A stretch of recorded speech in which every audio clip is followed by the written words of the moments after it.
And the United States has announced a new weapons package worth $150 million for Ukraine to use it in its war with Russia.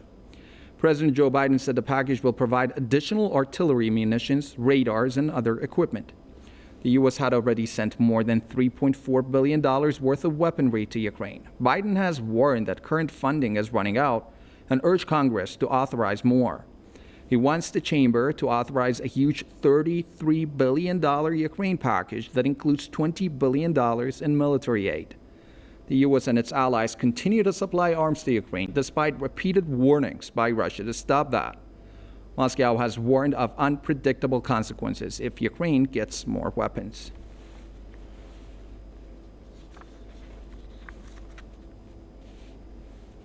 Dmitry Zolotaryev, a journalist and political commentator, is with us from Irkutsk. Dmitry, thank you so much for joining Press TV. Biden says for Ukraine to succeed, Western arms must keep flowing to the country. Will more arms be enough to stop Russia's progress or maybe bring about a Ukrainian military victory, in your opinion? Hello, everybody. I have to excuse for my appearance. I'm on vacation right now, and I'm not in my office. Well, like I said before, sending weapons to Ukraine is not about Ukraine helping Ukraine. It's in slowing Russian army. It's not going to slow Russian army, especially when we talk about artillery and artillery munition. The thing is that Ukraine is fatally losing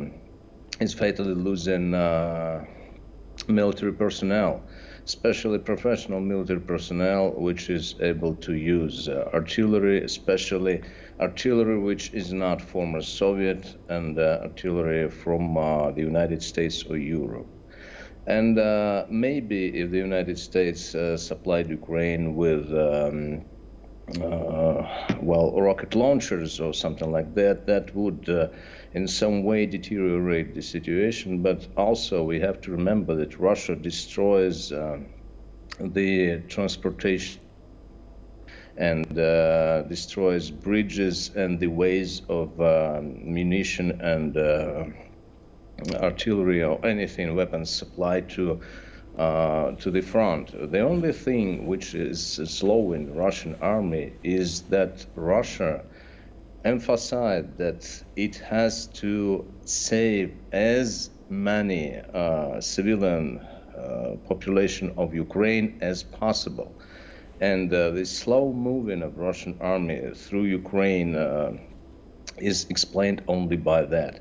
Because if Russia followed the United States or Great Britain, or NATO, should I say, NATO rules, it would shell the whole territory of Ukraine, blast it flat, and the whole war would be over in a couple of days, like I said long before. So sending the weapons to Ukraine is only about making lots of profit to the United States and about the deterioration of economic situation inside the United States. And Biden administration is trying hard to create the situation of military contracts inside the United States to increase the military plans to supply more weapons, so it would in some way to improve the economic situation inside the United States. So let me get this right. I'm sorry to interrupt. So what you're saying is that the United States maybe is planning, is hoping, is praying that with these weapons that it's supplying Ukraine with, maybe this war or this supply of weapons will slow Russia down. But what in reality is slowing Russia down and its advance is that it wants to save as many civilians as it can. And then you added that the U.S. is profiting from this whole supply of weapons to Ukraine. And my question is this: how is it benefiting from the supply of weapons to Ukraine? Because these are aid packages, so... Just like I said, more demand or to the United States military plants to produce more weapons means economic improvement. It's just circulation of currency inside the United States. It has been the good thing which has always worked. The war is very profitable for military plans and for those who owns the military production in the certain countries. So the war is very profitable. It has been for decades, for hundreds of years. It worked with the war in Vietnam. It worked in the Second World War. It works now. What's the difference? Right. And also you said that the supply of weapons is not going to help Ukraine. Now, what are the drawbacks? What are the actual, harms that the supply of weapons will do to Ukraine?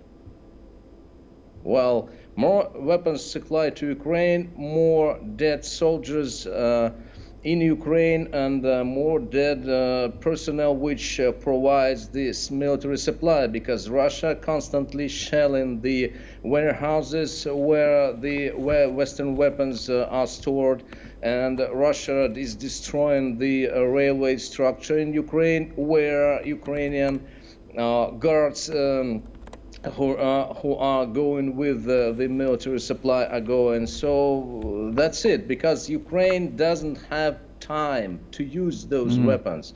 Before they are being destroyed before getting to the line, So Russia is getting the whole situation in Ukraine under control. Ukraine doesn't have aviation. Russia absolutely controls the skies. So this is very simple. So the more weapons, the more shelling in far districts of Ukraine. Maybe they would use that weapon in Transnistria district, in Transnistria territory. But also Russian reconnaissance units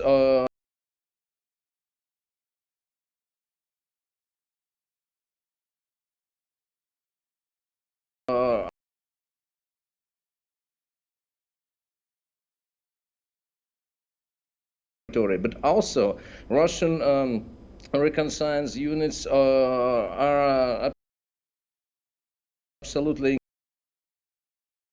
in far districts of Ukraine. Maybe they would use that weapon in Transnistria district, in Transnistria territory. But also Russian reconnaissance units are absolutely in control what is going on there. So Russia would shell the territory which is near Transnistria and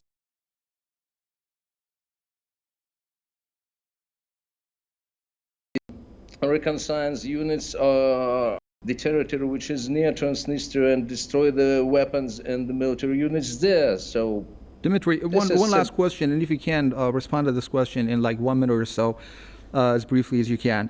Is there any way to stop this war quickly and prevent further destruction and deaths? Absolutely, absolutely.